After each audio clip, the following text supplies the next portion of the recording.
Et bonjour à tous. Bonjour à tous et merci de nous rejoindre pour ce webinaire Acceptio. Nous sommes déjà près d'une quarantaine de personnes. Je suis absolument touché par la ponctualité dont vous faites preuve. Merci infiniment. Plus de 80 inscrits passés.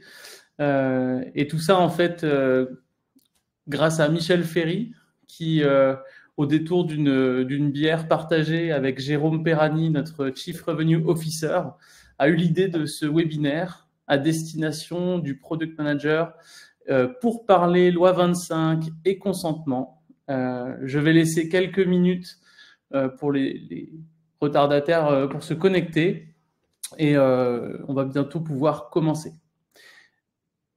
Je vais en profiter déjà pour vous adresser un salut chaleureux et me présenter. Je m'appelle Romain Bessuge-Mezy, je suis le président directeur général et cofondateur d'Acceptio, une solution de gestion de la conformité et plus particulièrement du recueil du consentement. Je crois qu'on a passé la barre des 45. Allez, on se laisse encore jusqu'à midi 2, midi 3 pour commencer.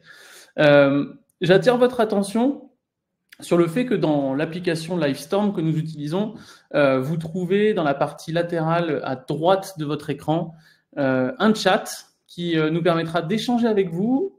Vous pourrez poser vos questions et j'ai en ma compagnie deux collaborateurs, Jérôme et Kéril, qui se chargeront de prendre vos questions, de les transmettre et éventuellement de vous proposer de monter sur scène avec moi pour témoigner ou poser des questions avec ou sans caméra, comme vous le souhaitez.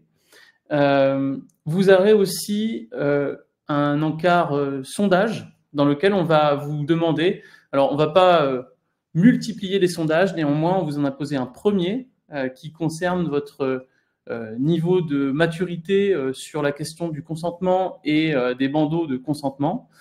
Et on vous invite à y répondre, c'est dans l'onglet sondage. Et puis ensuite, voilà, si vous souhaitez poser des questions, vous pourrez le faire dans l'onglet questions et discuter entre vous ou avec nous dans l'onglet chat. Bien, on a bientôt franchi la barre des 50 participants. Je vous propose donc de commencer sans plus attendre. Alors, je viens vous parler de loi 25. La loi 25, j'imagine que depuis quelques mois, vous multipliez les contenus, on vous en parle, vous voyez des webinars comme le nôtre, des articles de blog, des messages sur LinkedIn. Aujourd'hui, en fait, je vais me concentrer sur un aspect de la loi 25, c'est les témoins de connexion, traceurs et autres cookies qui sont aujourd'hui au centre de l'expérience client que vous allez proposer sur vos produits, sur vos applications que vous concevez. Alors, Acceptio, déjà pour resituer qui on est. On est une plateforme de gestion de consentement. Et on dit plateforme, pourquoi? Parce que en réalité, des consentements, il en existe de plein de types différents, comme par exemple les consentements contractuels, les consentements marketing, les consentements publicitaires.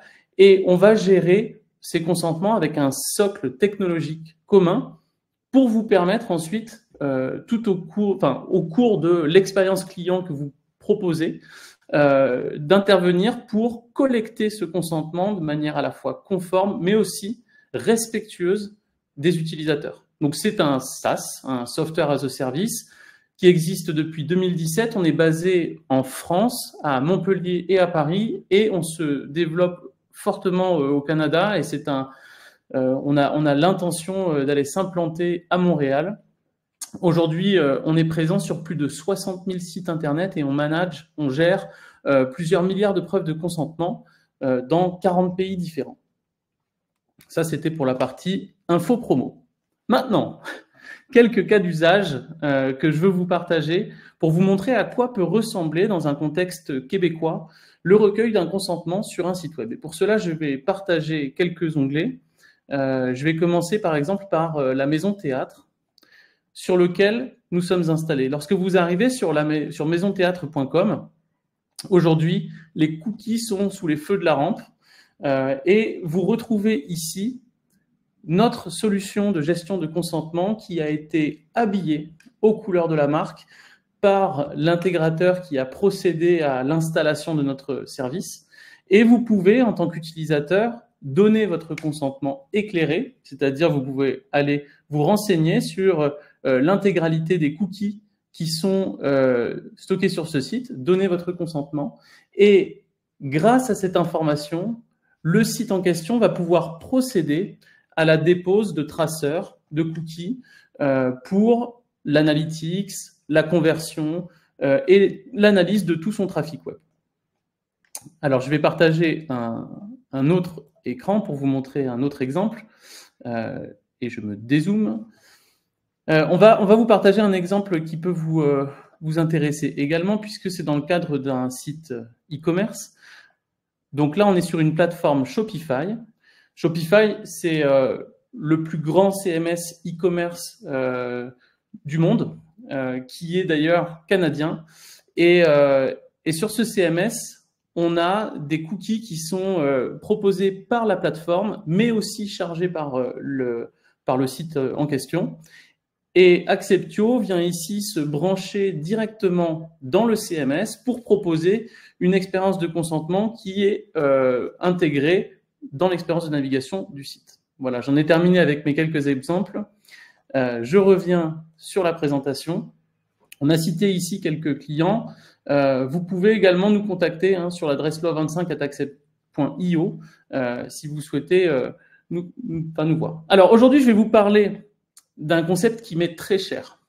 Ce concept, c'est celui de l'expérience de consentement. Je vais vous faire une forme de jeu de rôle.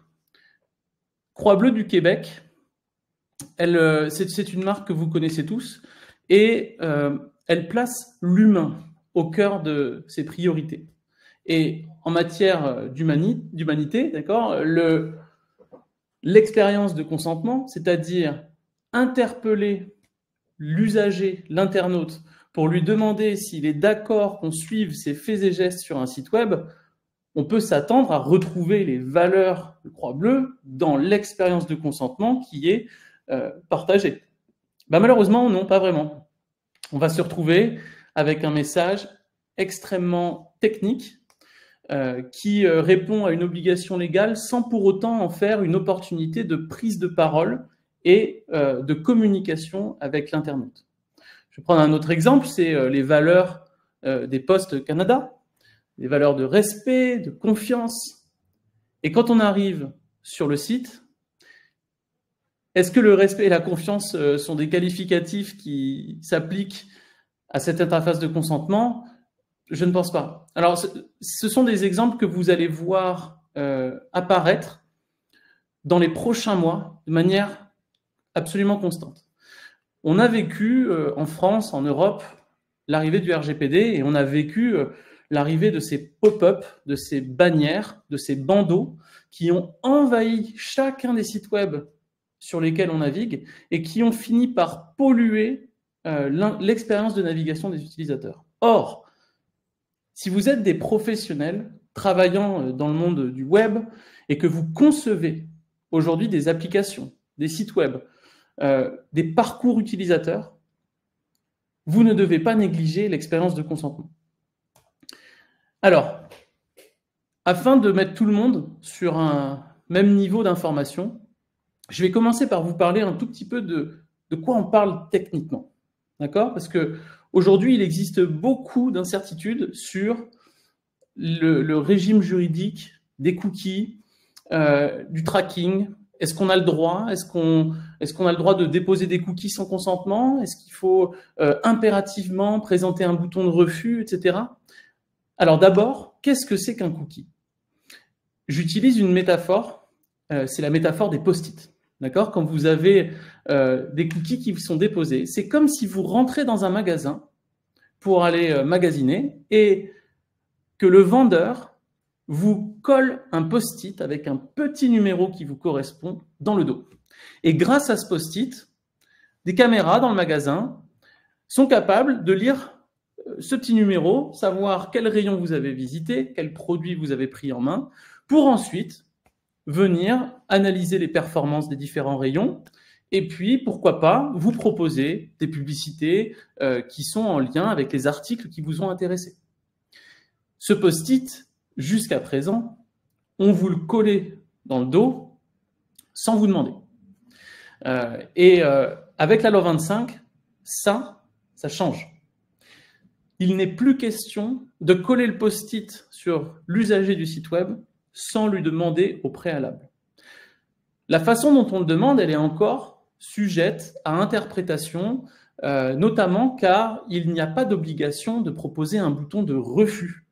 Aujourd'hui, la loi 25 n'est pas prescriptive sur la question du refus. Néanmoins, il faudra attendre les premières affaires jugées par la commission d'accès à l'information qui déterminera si l'affichage d'une mention d'un bouton accepté mais pas de bouton refusé constitue un consentement valable. Aujourd'hui, on n'a pas encore la jurisprudence qui nous permet, en tant qu'expert du consentement, de vous dire « oui, vous pouvez y aller les yeux fermés, vous pouvez enlever le bouton refusé ». Et même si c'était le cas, à vrai dire, moi je vous conseillerais de mettre un bouton refusé. Ça peut vous paraître contre-intuitif dans la mesure où moi je suis là pour aller chercher un consentement positif, mais quand on y réfléchit 2 minutes, ce consentement, ce cookie qu'on pose dans le dos sans demander, eh bien, si on ne le fait pas pour une histoire de conformité, on peut aussi le faire juste pour une raison de politesse, de courtoisie. Et c'est un petit peu le message que je souhaiterais vous faire passer. C'est qu'aujourd'hui, en matière de consentement, vous allez avoir différentes injonctions, parfois des injonctions contradictoires, des injonctions marketing, des injonctions de conformité et des injonctions de communication. Et il vous faudra naviguer là-dedans pour trouver la meilleure façon et celle qui correspond à votre besoin, à votre application, à votre marque, de répondre à ces injonctions. Une autre question que j'anticipe, c'est la fin des cookies tiers. Je n'ai pas vu, peut-être que vous l'avez posée d'ailleurs dans le... non, elle n'a pas été posée. Google... ah bah si, en fait, elle a été posée par Ajar. Donc, la fin des cookies, c'est avant tout la fin des cookies tiers. Pour, encore une fois, que tout le monde soit sur un même niveau d'information, un cookie tiers, c'est un post-it qui est collé dans votre dos, dans le magasin que j'évoquais, mais pas par le magasin en question. En fait, il est collé par une autre entité qui est présente dans tous les magasins de la rue. Et ce cookie tiers permet à cette entité qui est présente dans tous les magasins de savoir précisément sur quel site vous êtes allé dans toute votre journée de magasinage. Et cette situation aujourd'hui, faut savoir qu'elle est déjà entravée sur Safari, sur Firefox, sur Brave, sur tous les utilisateurs qui utilisent un adblocker, c'est-à-dire à peu près entre 30 et 40% des utilisateurs. Donc ces cookies qu'on appelle tiers, cookies third party, sont déjà assez peu fiables pour tout ce qui est iOS et compagnie. Néanmoins, le dernier bastion sur lequel le cookie tiers fleurit aujourd'hui, c'était Chrome. Chrome sur Android, avec ses déclinaisons et les navigateurs des opérateurs comme Samsung, etc.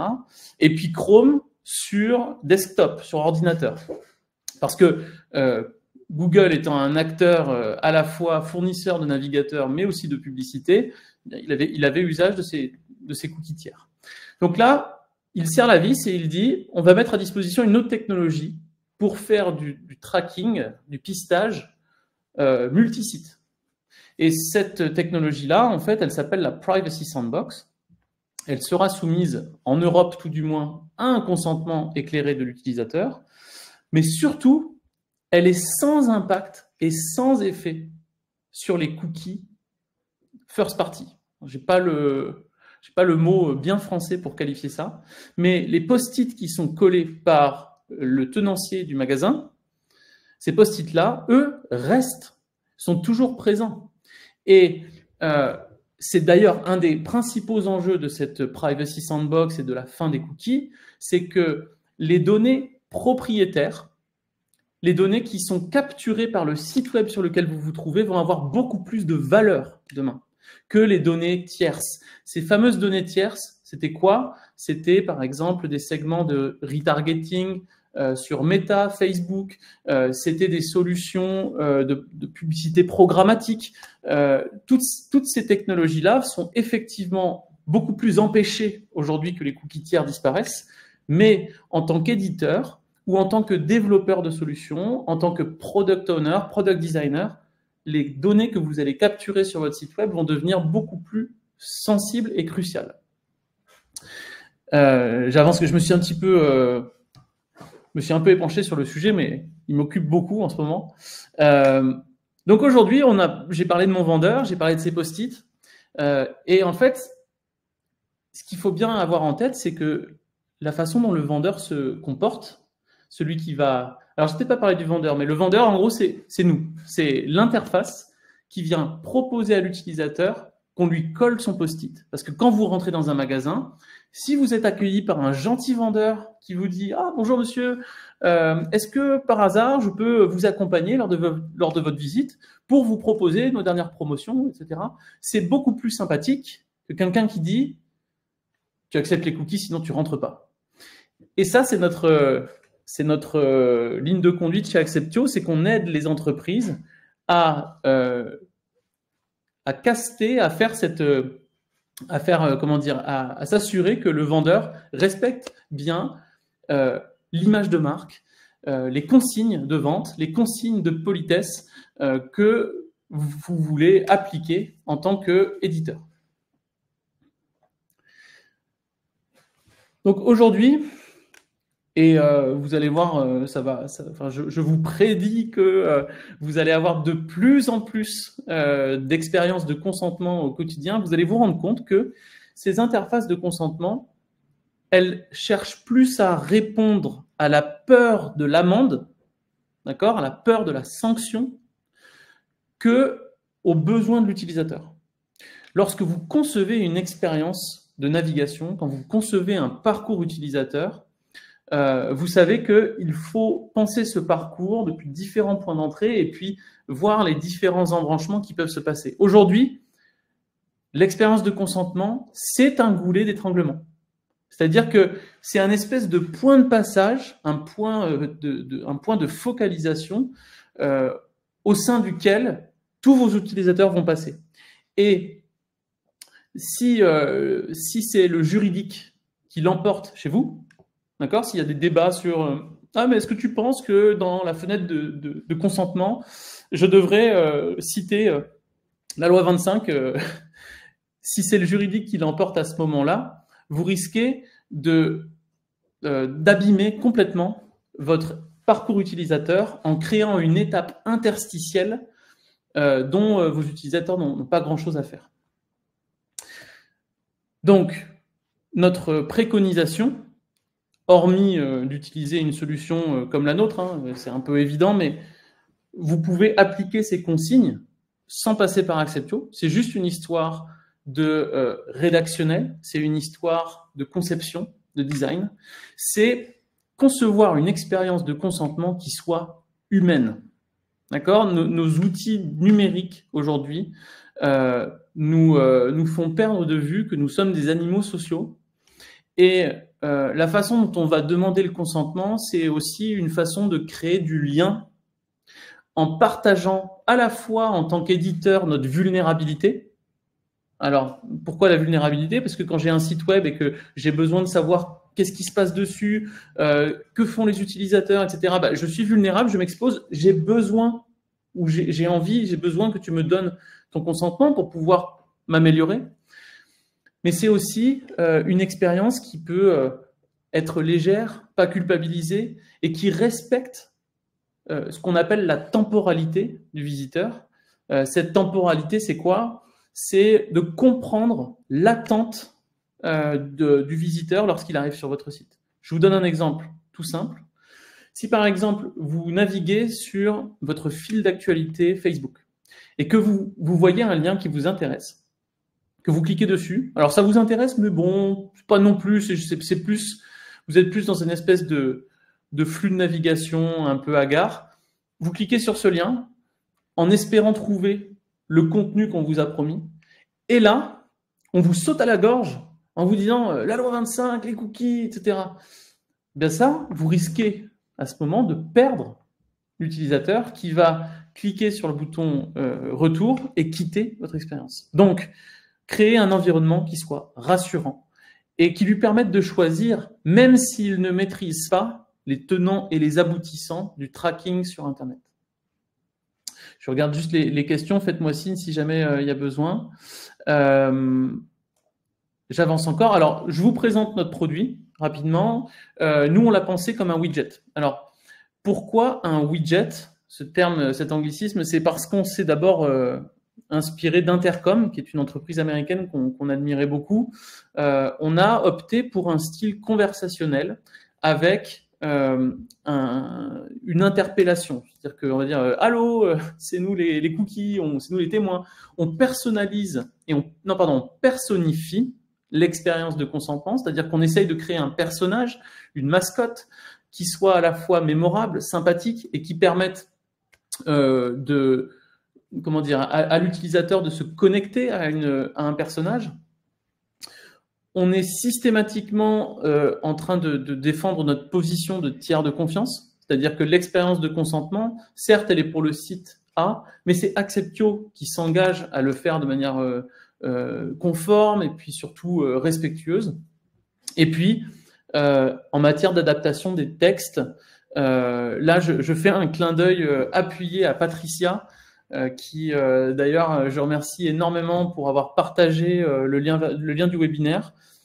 La qualité rédactionnelle, l'effort que vous mettrez dans le message d'accueil de votre expérience de consentement, il est aussi important que votre header, que votre bloc héros. Pourquoi? Parce que c'est la première chose généralement que les utilisateurs vont voir. Donc c'est la meilleure occasion de faire une bonne impression. Et là-dessus, vraiment, c'est un sujet dont les rédacteurs web doivent s'emparer et se battre pour obtenir le droit d'influer les décisions en matière de conformité. Donc là, on avait encore quelques exemples, je les passe rapidement. Pourquoi? Parce qu'en fait, on offre aussi des capacités de personnalisation graphique. On est nous-mêmes des designers. Acceptio, c'est une entreprise de designers et on a pensé notre produit pour qu'il soit adaptable aux chartes graphiques de nos clients. Donc ça, c'est important, c'est que les couleurs sont modifiables, les typos sont modifiables, les espaces sont modifiables, tout est absolument modifiable. Et en ça, on fait à nos clients une grande confiance parce qu'on les accompagne aussi dans la mise en œuvre de cette expérience. Et on estime que il ne faut pas dénaturer le travail des designers. Quand une charte graphique a été mise en œuvre, elle a un but, elle a une raison, et l'expérience de consentement ne doit pas faire tâche et ne doit pas mettre à plat en fait tout le travail qui a été engagé auparavant. Et puis aussi, la capacité de personnaliser l'apparence de l'interface de consentement, c'est pourquoi pas en faire un outil de communication, en faire un outil événementiel qui vous permet de relayer tantôt vos promotions, les différentes, par exemple des offres d'emploi. Un exemple tout bête, nous on a remarqué que les utilisateurs qui vont paramétrer ou lire les cookies qui sont listés, ce sont souvent des personnes qui bossent dans le marketing ou dans la tech, parce qu'ils aiment regarder sous le capot. Pourquoi pas glisser une offre d'emploi en disant « Ah, si vous êtes là, c'est peut-être que vous cherchez un poste de développeur, on recrute ». Et je vais terminer donc mes slides par une explication des concepts de taux de consentement. Parce que avec la loi 25, on a vu que vous allez avoir de nouvelles exigences en matière de recueil de consentement. Et la première question qui va se poser dans les directions marketing, dans les directions produits, et c'est fondamental pour les product managers qui basent leurs décisions sur la data, c'est le taux de consentement. Alors, je tiens à vous faire déjà une petite un rappel. Enfin, c'est pas un rappel, c'est plutôt que je veux vous éviter des migraines. Il n'y a pas aujourd'hui de termes, de terminologie qui soit absolument accepté par toute l'industrie de la confidentialité. Certains vont parler de taux de consentement, d'autres vont parler de taux d'opt-in, d'autres vont parler de taux d'interaction, d'autres vont mentionner le taux de rebond. Et toutes ces acceptions des métriques, en fait, peuvent varier en fonction de la façon dont les CMP, donc les interfaces de consentement, ont été développées. Et il faut bien aussi avoir en tête que parfois, un vendeur de CMP comme moi va avoir envie de mettre en avant les taux qu'il arrange. D'accord? Parce qu'on peut très facilement avoir 95% de consentement si on oublie de mentionner que 30% des gens n'ont pas interagi ou ont quitté la page. Donc, en matière de consentement, vous allez vite vous apercevoir que quand on demande aux gens s'ils acceptent d'être traqués, ben, il y en a beaucoup qui refusent. Et ce qu'on a constaté en Europe, et ça vaut pour toute l'Europe, pas que la France, c'est que les taux ont une tendance baissière qui continue d'année en année. C'est-à-dire qu'on part de 70-80% et puis on descend. Pourquoi? Parce que la confiance des usagers d'Internet s'effrite, parce que les utilisateurs aussi sont de plus en plus conscients que leurs données sont utilisées à leur insu, peuvent être revendues, etc. Et donc, on assiste à cette situation un petit peu glissante. Mais moi, ce que je veux vous dire, c'est que une fois que vous avez déterminé quelle est votre, désolé pour l'anglicisme, la baseline, d'accord, donc l'unité, un peu le maître étalon, en France, c'est 60-40, 60% de oui, 40% de non, c'est à peu près la moyenne qu'on constate sur l'ensemble des sites qu'on équipe. Eh bien, vous pouvez vous servir de ce barème pour vous étalonner. C'est-à-dire que si vous êtes au-dessus, par rapport à votre catégorie, par rapport à votre verticale, on est en capacité de vous dire si vous performez bien, si vous êtes bon en matière de consentement. Et là où c'est hyper intéressant, ah super, alors il y a Dimitri qui veut rentrer sur scène. Écoutez, Jérôme Kéril, si vous voulez le faire monter, et pendant ce temps-là, je termine ma slide. Donc, une fois que vous avez établi ce barème, vous pouvez constater à quel point votre site ou votre marque inspire confiance. Parce que ce qui est absolument génial avec le consentement, c'est que pendant des années, les marques ont cherché à mesurer elles ont cherché à mesurer leur NPS, le taux de recommandation, etc. Ben, le consentement, c'est une manière détournée de constater la confiance que les gens vous accordent.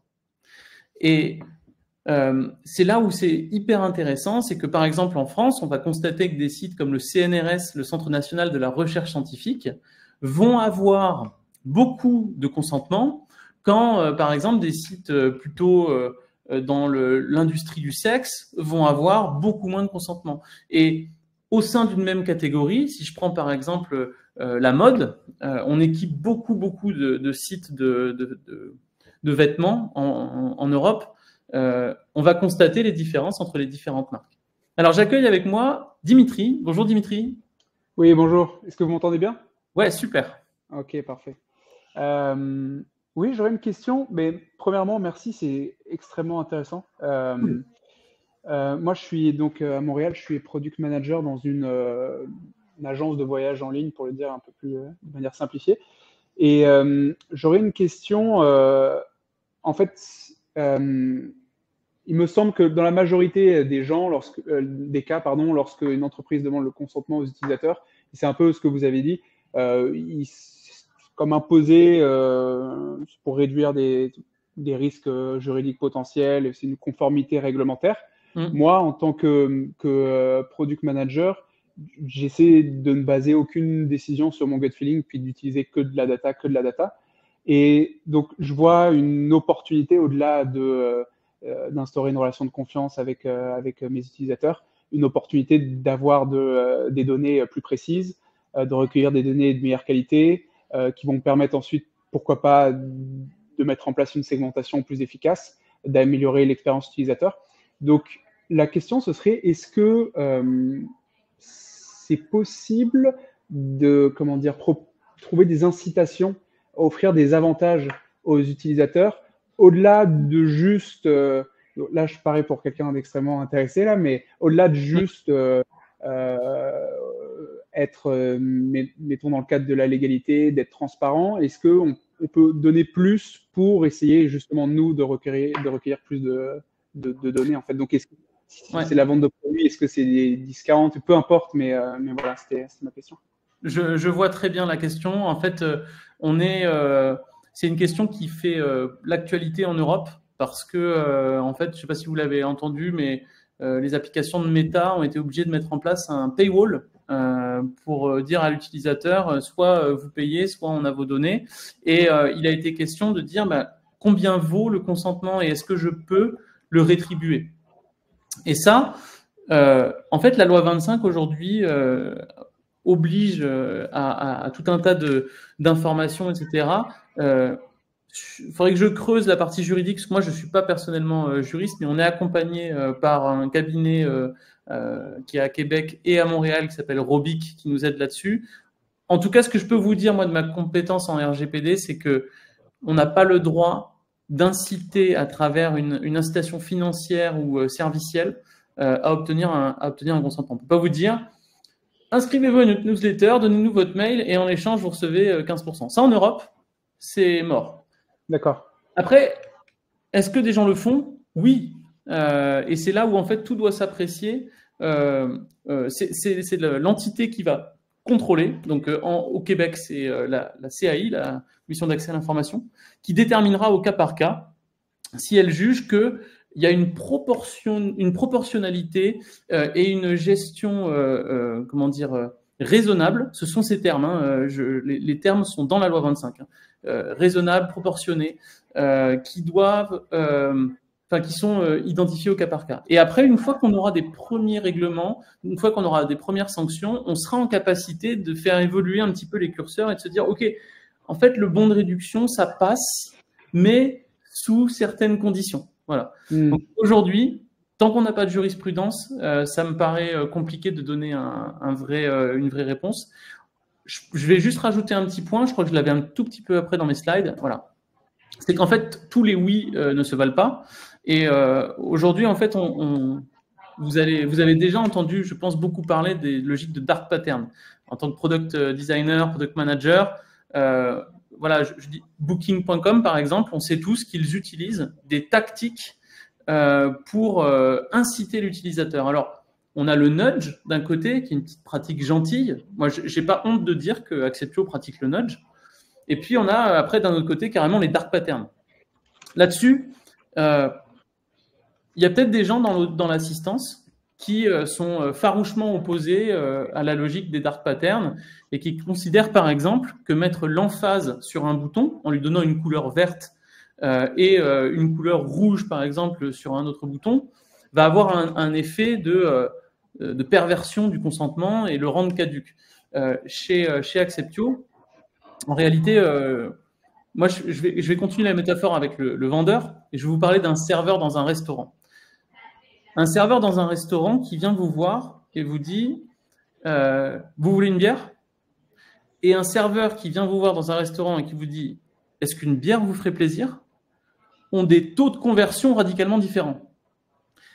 Est-ce que le deuxième serveur, celui qui vous dit est-ce qu'une bière vous ferait plaisir, lui il va vendre plus de bières, mais est-ce que pour autant c'est quelqu'un qui est persuasif, mal intentionné et qui cherche à se jouer de vous pour obtenir que vous lui achetiez une bière, ou est-ce que c'est juste un bon vendeur? Ça, c'est une question qui, encore une fois, devra être traitée sous l'angle de la jurisprudence. Et si je me base sur mon expertise de la jurisprudence européenne, aujourd'hui, on n'a pas interdit la différence de couleur ou de taille entre les boutons.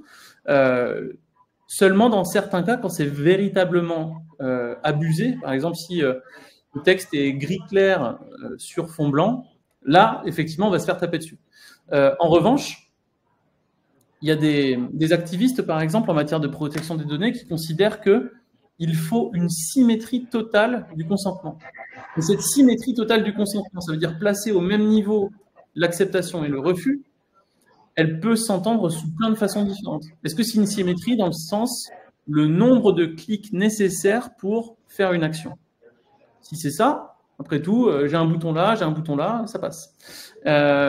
Et inversement, voilà. Donc, moi, mon point, en fait, c'est de raisonner de manière, encore une fois, un peu humaine et de se dire à quoi bon aller chercher 5, 6, 10% de consentement supplémentaire pour des gens qui ne consentiraient pas s'ils avaient le choix. Parce qu'en fait, le risque réputationnel, le risque comment dire, d'attaque sur la marque risque d'être beaucoup plus important. Bonjour Patricia. Patricia, ton micro est coupé, mais... Bonjour, bonjour, ça va bien? Bien, merci. Alors, est-ce que ça vous intéresse? Ah oui, absolument, mais complètement. Puis moi, je suis déjà vendue à Acceptio, donc c'est parfait. Je l'utilise pour plusieurs de mes clients déjà, donc une trentaine de clients déjà au Québec et ça va augmenter, c'est certain. Puis je trouve ça tellement intéressant. Je me permets de te tutoyer, Romain. Ici au Québec, on tutoie rapidement, donc je vais tout de suite y aller dans le vif. Mais ce que je trouve super intéressant de ce que tu viens de dire quand tu parlais de la pratique au niveau de la couleur des boutons, puis de pas inciter quelqu'un à... en fait, on essaie le moins possible que ce soit trop évident qu'on veut que la personne accepte. Mais il y a des pratiques au Québec qui sont très, très, très... comment je pourrais dire? Pratiquement illégal où il n'y a pas du tout le bouton refus. Ouais. Okay? Et ça, c'est complètement... Et quand je parlais, j'avais fait dans les commentaires tout à l'heure un commentaire comme très difficile de faire une deuxième bonne impression, hein, parce qu'on a une chance de faire une bonne impression. Et ça, je trouve ça très, très dommage. Et il y a des très gros joueurs au Québec, je vais pas nommer de nom parce que je veux pas me faire... mais il y a des gros joueurs qui n'offrent même pas cette option-là de refus. Donc, entre ça et dire, OK, je vais mettre peut-être une couleur d'accent un petit peu plus intéressante sur mon bouton accepter. Donc, oui, je vais quand même diriger le regard des gens, mais je vais toujours offrir dès le premier écran la possibilité de refuser. Ça, tu l'as dit tantôt, c'est la jurisprudence éventuellement qui nous le dira. Si vraiment la jurisprudence nous dit non, non, non, faut que les deux boutons soient identiques, refus, accepter doivent être exactement la même couleur, ben parfait, on va le faire. Mais pour l'instant, la loi, c'est pas tout à fait clair. Par contre, je n'irais jamais à proposer à quelqu'un de ne pas du tout mettre de bouton refusé dès le premier écran. C'est vraiment dommageable, je pense, pour la réputation de l'entreprise. Ouais. Je suis tout à fait d'accord. Et c'est vrai que cette question, en fait, on va la voir très souvent parce que je vous annonce une mauvaise nouvelle, hein, c'est qu'à partir du moment où vous allez commencer à demander aux gens, ils vont dire non. En tout cas, une portion des gens vont dire non. Et ça va avoir un impact sur vos analytics. Est-ce que, Patricia, toi, tu peux nous relater un petit peu comment ça se passe pour vous?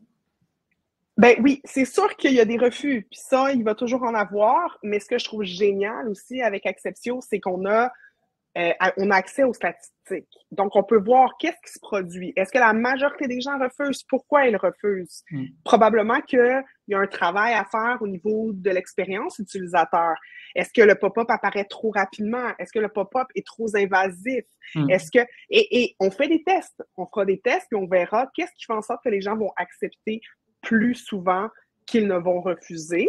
Puis après, ben, au final, c'est les utilisateurs qui ont le dernier mot. J'ai tellement aimé l'analogie avec le post-it parce que c'est tellement ça. Avant, on se faisait coller un truc au dos sans qu'on se fasse demander la permission. Là, au moins, on demande la permission. Et l'accès aux statistiques, c'est super important. Puis ça, je trouve ça génial qu'il est accessible dans Acceptio. Puis l'autre aspect que j'adore de votre outil, c'est le registre des consentements. Quand tu as parlé de CMP, donc vraiment, on a un accès au registre. Donc, si on se fait vérifier, puis ça, je parle à toutes les entreprises du Québec, si vous vous faites vérifier, parce que c'est ça ultimement, c'est que si vous vous faites jamais dénoncer, jamais vérifier, il n'y en a pas de problème, là. Vous continuez votre petite vie, puis la vie est belle. Mais si vous vous faites vérifier, si vous faites dénoncer, vous arrivez avec le registre, vous dites, ben voici, moi, ça fait 2 ans que j'ai ce pop-up et voici, j'ai des dates.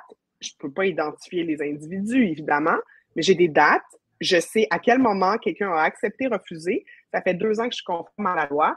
Un peu comme si on se faisait vérifier au niveau fiscal les dépenses d'entreprise. Est-ce qu'elles sont réellement des dépenses d'entreprise ou non? Là, il faut que tu sortes les factures. C'est le même principe. Tu sors le consentement, on appuie sur un bouton, on sort, voici mon registre des consentements.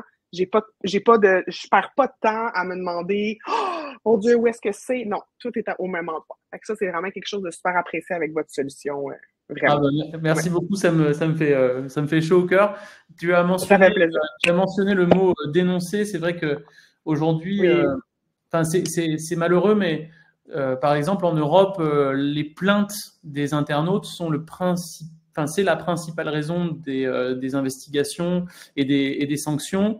Il faut bien garder en tête aussi que des salariés mécontents qui ont été licenciés sont aussi des sources de menaces. Donc, ce que vous faites en matière de gestion des données à caractère personnel ou des renseignements personnels, comme on les appelle dans la loi 25, cette gestion-là, en fait, elle est hyper importante. Et l'expérience de consentement sur le site web, c'est la partie émergée de l'iceberg. C'est-à-dire que c'est le visage de la conformité à la loi 25 que vous partagez au monde. Le reste de la conformité loi 25, c'est caché dans des politiques de confidentialité, c'est caché dans des tableurs Excel où vous détaillez ce que vous faites avec les données.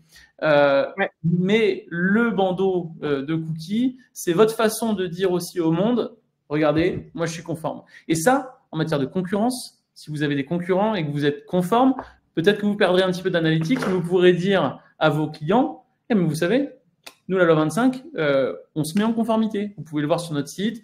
On a mis en place tout un tas de référentiels en interne pour stocker les données, etc. Et ça va donner une bonne image de votre société. Tu te retrouves là-dedans, mais tellement, puis, tu sais, moi, je ne suis pas juste gestionnaire d'entreprise. Je suis une citoyenne, une consommatrice qui va sur des sites. Je veux qu'on respecte mes données lorsque je vais sur un site de vêtements, lorsque je vais... Alors, pourquoi je ne le ferais pas moi lorsque les gens viennent sur mon site à moi? Parce que je porte plusieurs chapeaux. Donc, on les respecte, nos clients. C'est eux qui font vivre nos entreprises. Hein. C'est eux qui achètent nos produits, nos services.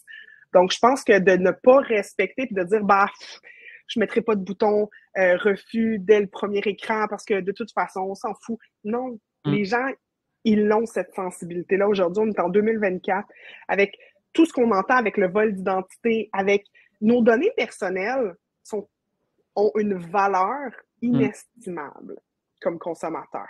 Donc, je pense que les entreprises qui ne considèrent pas ça vont avoir une longueur de retard. Puis ça, c'est juste plate pour eux. Tant pis pour eux. Tout à fait. On accueille sur scène Ajar. Oui, merci bonjour. beaucoup, Patricia. Merci. Bonjour, Ajar. Bonjour, moi aussi, je me rejoins à Patricia, je suis de Montréal et je travaille dans l'industrie manufacturière sur mon 100% B2B.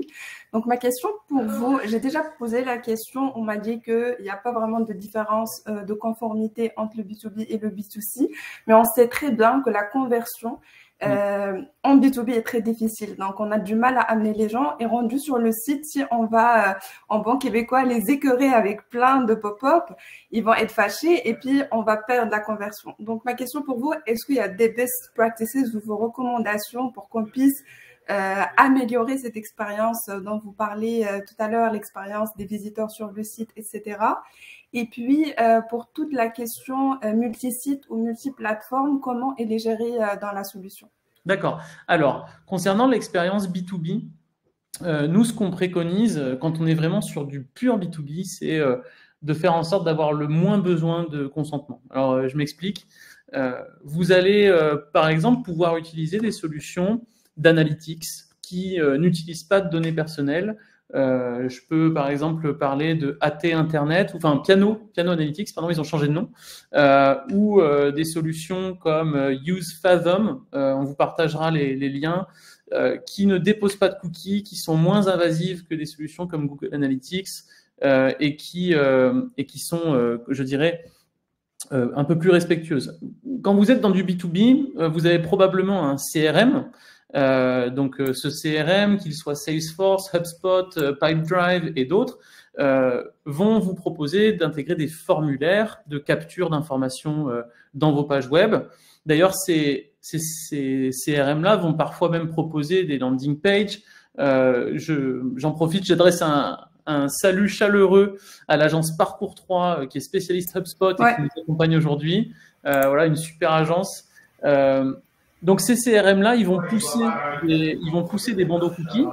Ceux-là, en fait, ces bandeaux-là, je vous déconseille de les utiliser et de plutôt passer sur une solution dédiée parce que c'est pas qu'ils font mal le taf, mais c'est pas leur cœur de métier.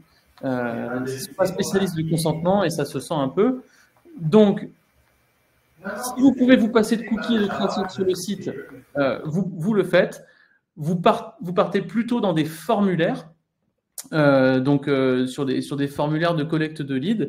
Et puis ensuite, vous stockez des preuves de consentement à la soumission du formulaire B2B. Et ça, on le fait aussi avec Acceptio. Et ça va me permettre d'adresser la deuxième question, qui était la question du multi-site, multi-device. Tout à l'heure, Patricia a mentionné notre registre de consentement. Donc, sur le registre de consentement, ce que fait Acceptio, et c'est une de nos particularités, nous générons un token pseudonyme qu'on partage en fait avec le site sur lequel on est chargé. C'est-à-dire que lorsqu'un utilisateur va arriver sur votre site, un token aléatoire va être généré et découpé, partagé entre vous et nous.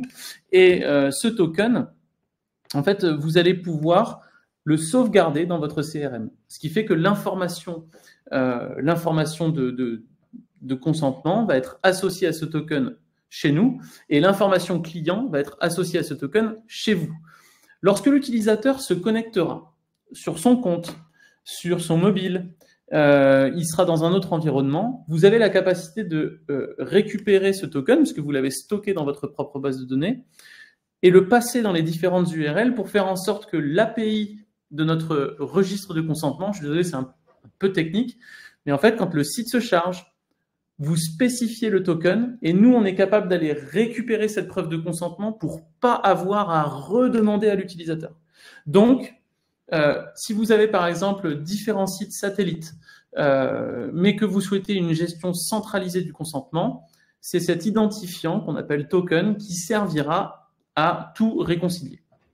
Voilà, donc Ajar est descendu de scène entre-temps, mais j'espère que ça a répondu à la question. Alors, je regarde juste vite fait les questions, sinon je reprends le déroulement de la slide. Donc, pas de questions visiblement, je reviens juste sur le chat. Alors, Antoine de Digitad a une question. D'après mes informations, un consent wall générerait un taux d'interaction de 100%, mais un taux de consentement moins élevé, surtout au Québec versus la France. Pour autant, j'ai actuellement une pop-up qui ne bloque pas la navigation et qui me fait perdre 70% de données pour cause de non-consentement. Malgré l'approche moins douce du consent wall, n'est-ce pas plus efficace pour le consentement? Alors, Antoine de Digitad, je salue Digitad, c'est une agence amie avec laquelle on travaille depuis le début au Canada. Super agence à Montréal que je vous invite à aller voir. Je vais enfoncer une porte ouverte, mais le consent wall convertit mieux que le format conversationnel. Bloquer l'utilisateur lorsqu'il arrive sur votre site va effectivement le forcer à faire un choix et donc vous aurez nécessairement du consentement. En revanche, ce consentement que vous allez avoir, vous n'aurez pas de traces. Je reviens juste vite fait. Non, je ne l'ai pas là-dessus. Bon, c'est pas grave, je ferme. Vous n'aurez pas de traces de celui qui a quitté le site avant d'interagir. Et celui qui... Donc, c'est ce que j'expliquais ici. En fait, il faut suivre à la fois le taux de consentement, mais également le taux de rebond. C'est-à-dire que parfois, le consent wall, on a l'impression qu'on convertit mieux, sauf qu'en réalité, on adresse une partie moins grande de l'audience qu'on a. Ça ne veut pas dire qu'on ne peut pas faire du consent wall avec Acceptio. Hein. Le consent wall fait partie des services qu'on offre, mais dans une conception de parcours client ou de parcours utilisateur, si vous souhaitez valoriser les valeurs de la marque et faire en sorte que le moment soit sympathique et mémorable, Alors, dans ce cas-là, il faut effectivement, moi, je conseille plutôt un format conversationnel. Alors, est-ce qu'on a d'autres questions? Alors, Hajar a reposé une question. Alors, je peux démarrer la réponse en direct. Ok, je ne connaissais pas cette fonctionnalité, je regarde. Mais...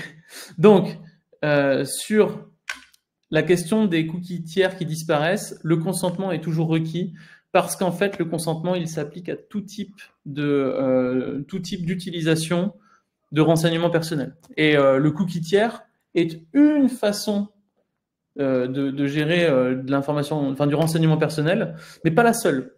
Donc, le cookie first party, celui qui vous est collé dans le dos par le magasin,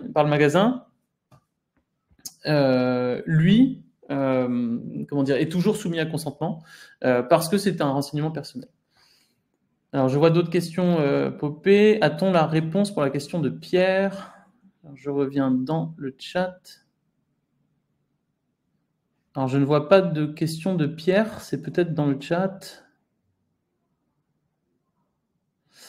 Alors, je ne vois pas. Alors, site-up sur WordPress. Alors, bon, sur la question de Pierre, qui est monté un petit peu plus haut, nous avons un module WordPress, effectivement. On supporte jusqu'à la 6.3.2 et la dernière version de WordPress est la 6.4.2. Non, il n'est pas risqué d'utiliser l'extension. C'est un défaut de mise à jour du changelog, mais on est compatible avec la dernière version de WordPress. Évidemment, Acceptio, je n'ai pas précisé, mais est présent sur WordPress. On est également présent sur Shopify. On est également présent sur Wix. On est également présent sur PrestaShop. Ça, vous connaissez peut-être un petit peu moins. Les plugins Acceptio ont une particularité par rapport aux autres. C'est qu'ils font aussi de la conformité sur le serveur. Qu'est-ce que j'entends par là? C'est que quand vous chargez, par exemple, un script de bandeau cookie, il va avoir un impact sur ce qui se passe sur le JavaScript de la page, donc les tags, analytics, etc. Mais il n'a aucun impact sur ce qui se passe côté serveur. Or, si vous manipulez de la donnée côté serveur, vous êtes en risque de non-conformité si vous n'avez pas le consentement. Et c'est là où les modules Acceptio ont vraiment du sens, c'est que non seulement ils facilitent l'installation d'Acceptio sur votre CMS, mais en plus, ils sont capables de dire au plugin de ce CMS, toi, tu as le droit de traiter la donnée, toi, tu n'as pas le droit. Et ça, c'est vraiment, si vous êtes à la recherche d'une expérience de conformité qui soit la plus totale, je vous invite vraiment à aller regarder. Voilà. Est-ce qu'on a une autre question? Voilà, donc j'ai répondu à la dernière question. Écoutez, donc on est à 52 minutes sur un webinar qui était censé en durer 1 heure. Ce que je vous propose, c'est de lever la main si jamais vous avez des questions ou des remarques, et puis pourquoi pas monter sur scène si vous le souhaitez, même pour partager vos expériences en matière de consentement ou sur autre chose. Et en attendant que quelqu'un se manifeste, je refais un grand merci donc à Patricia, qu'on a vu tout à l'heure, PF Communication, vous pouvez aller la voir, Digitad également, Parcours 3. Je lis les messages en même temps, hein, vous m'excusez. Alors, ce que je vous propose, c'est qu'on se quitte sur un dernier petit sondage. Merci à tous. Le sondage est publié dans l'onglet sur votre droite. J'espère que vous avez été content de participer à cette présentation, et je vous laisse avec un petit QR code que vous pouvez scanner en dégainant votre téléphone ou alors nous envoyer un mail pour prendre contact avec nous, et nous serons vraiment ravis de vous voir, sachant qu'on arrive bientôt, parce que on sera en mars, février et mars, on sera présent au Québec. Et on sera également à Web à Québec, le WAC. Merci à vous tous de remplir le sondage, et puis je vous souhaite une excellente fin de pause déjeuner. Merci à tous.